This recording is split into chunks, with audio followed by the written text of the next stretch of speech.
Hello friends, welcome to சமையல் புரிது. இன்னைக்கு நம்ம வீடியோவில் பார்க்க போகிற ரெசிபி இட்லி, தோசை, சப்பாத்தி, ரொட்டி, ஊத்தாப்பம் இது எல்லாத்துக்கும் வச்சு சாப்பிட்ற மாதிரி ரொம்ப அருமையான சுவையில் கார சட்னி பார்க்க போகிறேங்க. இந்த முறையில் நீங்கள் கார சட்னி செஞ்சு கொடுத்தீங்கன்னா 2-3 இட்லி சாப்பிட்றவங்க கூட இன்னும் 2 இட்லி கேட்டு வாங்கி சாப்பிடுவாங்க. இந்த சட்னிக்காகவே அவ்வளோ ருசியாக இருக்குங்க இந்த கார சட்னி.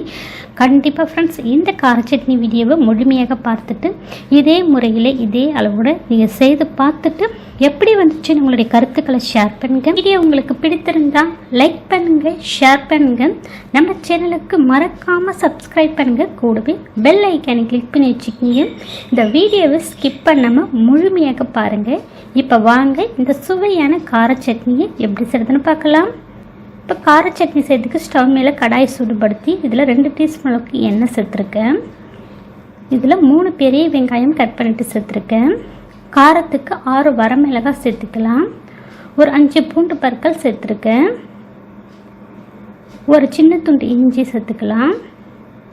இப்போ அடுப்பை மீடியம் ஃப்ளேமில் வச்சுட்டு வெங்காயத்தை நல்லா ஒரு 3 நிமிஷம் போல் கண்ணாடி பதம் வர அளவுக்கு வதக்கிக்கலாங்க.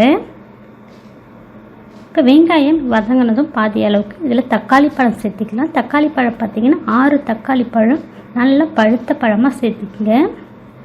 தக்காளியை சேர்த்து வெங்காயத்தோடு நல்லா மிக்ஸ் பண்ணிக்கலாம். இப்போ வெங்காயம் தக்காளி வதங்கிட்டு இருக்கும்போது இந்த சட்னிக்கு தேவைக்கேற்ப கல்லுப்பு சேர்த்துக்கலாங்க. ஒரு 1/2 டீஸ்பூன் அளவுக்கு கல்லுப்பு சேர்க்குறேன். உப்பு சேர்த்து வதக்கும் போது சீக்கிரம் வெங்காயம் தக்காளி நல்லா வதங்கி வந்துடுங்க. இப்போ நல்லா ஒரு 3-4 நிமிஷத்துக்கு வெங்காயம் தக்காளியை வதக்கி எடுத்துக்கலாம். இப்போ வெங்காயம் தக்காளி நல்லா வதங்கினதும் அடுப்பை சிம்மில் வச்சுடுங்க. இப்போ இதில் ஒரு கைப்பிடி அளவுக்கு புதினா, மல்லி, கருவேப்பிலை 3 ஒரே அளவாக எடுத்துருக்கேன். இப்போ இதை சேர்த்து நல்லா வதக்கி கொடுத்துக்கலாங்க. ஒரு 30 செகண்டுக்கு மட்டும் வதக்கி கொடுத்தா போதும். அடுப்பு சிம்மில் தாங்க இருக்குது. இப்போ ஒரு 30 செகண்டுக்கு நல்லா வதக்கி கொடுத்துட்டு ஸ்டவ் ஆஃப் பண்ணிடலாம். ஆஃப் பண்ணிவிட்டு சூடு முழுமையாக ஆறினதும் மிக்ஸி ஜாரில் சேர்த்து தண்ணி கொஞ்சமாக சேர்த்து சட்னியை கொஞ்சம் கொரப்பாக, ரொம்ப நைஸாக இருக்கக்கூடாது, கொஞ்சம் கொரப்பாக அரைச்சி எடுத்துகிட்டு வரலாங்க. சட்னி அரைச்சதுக்கப்புறம் இதுக்கு ஒரு தாளிப்பு கொடுத்துக்கலாம். இப்போ சட்னி நம்ம கொதிக்க வைக்க போகிறோம். கடாயில் 2 டீஸ்பூன் எண்ணெய், கடுகு, உளுத்தம் பருப்பு, சீரகம், வரமிளகாய் 2, கருவேப்பிலை கொஞ்சமாக, ஒரு சிட்டிக்கை அளவுக்கு பெருங்காயத்தூள், இது எல்லாம் பொரிஞ்சதும் அரைச்சி வச்ச சட்னியை சேர்த்து ஒரு 1/4 டம்ளர் அளவுக்கு தண்ணியும் சேர்த்துருக்கேன். இப்போ தண்ணி சேர்த்து நல்லா மிக்ஸ் பண்ணிக்கலாம் சட்னியை. இப்போ மிக்ஸ் பண்ணதுக்கப்புறம் மேலே மூடி போட்டு மீடியம் ஃப்ளேமில் சட்னி ஒரு 3-4 நிமிஷத்துக்கு நல்லா கொதிக்க வச்சுக்கலாம். இப்போ ஒரு 3-4 நிமிஷம் கொச்சதுக்கப்புறம் மூடியை ஓப்பன் பண்ணி அடுப்பு சிம்மில் வச்சுடுங்க. இதில் 1/4 டீஸ்பூனுக்கு வெல்லம் இல்லை நாட்டு சக்கரை 2 எது வேணாலும் சேர்த்துக்கிங்க. இது ஆப்ஷன் தான், வேணுன்னா சேர்த்துக்கிங்க, எல்லாம் ஸ்கிப் பண்ணிவிடுங்க. ஆனால் அந்த கார சட்னியோட இந்த வெல்லம் சேர்த்து சாப்பிடும்போது நல்ல சுவையாக இருக்குங்க சட்னி. இப்போ ஒரு 1/4 டீஸ்பூன் அளவுக்கு வெல்லம் சேர்த்து மிக்ஸ் பண்ணிவிட்டு மறுபடியும் ஒரு 1 நிமிஷம் போல் அடுப்பு சிம்மிலே விட்டுட்டு நல்லா கொதிக்க விடுறேன் சட்னியை. சட்னி கொச்சதுக்கப்புறம் சுட சுட மல்லிகைப்பூ மாதிரி இட்லியோட இந்த சட்னியை பரிமாறுங்க. எவ்வளோ வச்சாலும் சாப்பிட்டுட்டே இருப்பாங்க. இட்லி காலியாகுதோ என்னவோ சட்னி காலியாகிடுங்க. ரொம்ப ருசியாக இருக்குங்க.